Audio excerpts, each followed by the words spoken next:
Urine infection एक तरह से पेशाब का इन्फेक्शन होता है जो ई कोली बैक्टीरिया की वजह से होता है। यूरिन इन्फेक्शन होने के लक्षण क्या होते हैं? हमें बुखार हो जाती है, हमें उल्टे जैसा फील होता है, हमारी कमर में दर्द होता है, हमारे नाभि से निचले हिस्से में दर्द होता है, हमारा बार बार पेशाब करने का मन करता है। जब हम पेशाब करने जाते हैं तो हम ठीक से पेशाब नहीं कर पाते और हमें पेशाब के अंदर खून की समस्या भी हो जाती है। यूरिन इन्फेक्शन के लक्षण बच्चों में बुखार के साथ साथ उल्टी लग जाना भी होता है। यूरिन इन्फेक्शन मेनली होता किस वजह से? आजकल के जो वेस्टर्न स्टाइल के टॉयलेट है उनकी वजह से होता है।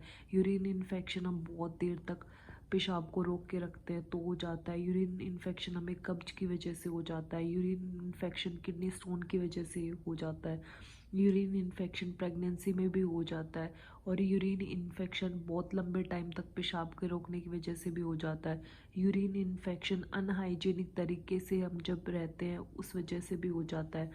यूरिन इन्फेक्शन को हम घर पे कैसे ठीक कर सकते हैं? हमें 9 से 10 ग्लास पानी पीना चाहिए, हमें मौसमी का जूस लेना चाहिए, हमें क्रैनबेरी का जूस लेना चाहिए, हमें ज़्यादातर रस वाली चीज़ें होती है वो खानी चाहिए, जैसे सेब हो गया, अनार हो गया, अनानास हो गया। हमें खट्टी चीज़ों का सेवन ज़्यादा करना चाहिए और हमें दही लस्सी वगैरह लेनी चाहिए, हमें आंवले का सेवन करना चाहिए और हमें जो चाय वगैरह होती है उसमें इलायची वगैरह डाल के हमें उसका सेवन करना चाहिए। हमें बहुत ज़्यादा दही खाना चाहिए, लस्सी खानी चाहिए और हमें बहुत ज़्यादा रस वाले जूसेस वगैरह होते हैं ये लेने चाहिए, हमें संतरे खाने चाहिए।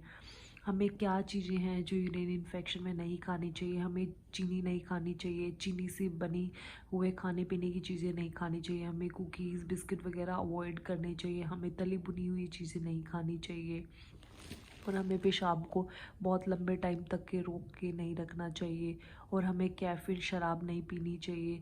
यूरिन इन्फेक्शन दोबारा ना हो इसके लिए हमें पीरियड्स वगैरह में साफ़ सफाई रखनी चाहिए, हमें हाइजीन मेंटेन करना चाहिए, हमें वेस्टर्न स्टाइल की टॉयलेट की जगह पे इंडियन स्टाइल की टॉयलेट का यूज़ करना चाहिए और हमें बहुत ज़्यादा साफ़ सफाई रखनी चाहिए और हमें लंबे टाइम तक पेशाब को रोक के नहीं रखना चाहिए।